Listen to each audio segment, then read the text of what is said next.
স্তরের যে কর্মী তাদেরকে আমাদের ধন্যবাদ জ্ঞাপন করলাম।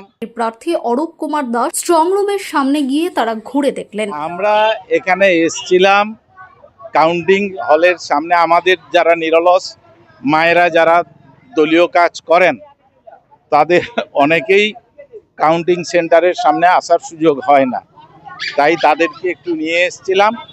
একই সঙ্গে দলের পক্ষ থেকে এবং মায়েদের পক্ষ থেকে আমরা নির্বাচন কমিশন, নির্বাচনের অংশগ্রহণকারী সমস্ত স্তরের দায়িত্বপ্রাপ্ত যারা আধিকারিক, পুলিশ পার্সোনাল এবং সিকিউরিটি পার্সোনাল যারা রয়েছেন ইনভলভ, প্রত্যেক স্তরের যে কর্মী তাদেরকে আমাদের ধন্যবাদ জ্ঞাপন করলাম।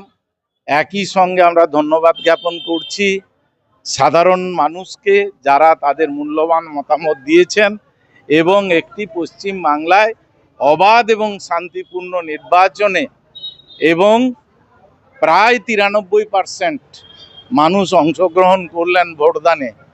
এই জিনিস এর আগে পশ্চিমবাংলায় কখনো ঘটেনি, তাই এইটার জন্য আমরা ধন্যবাদ জ্ঞাপন করে গেলাম।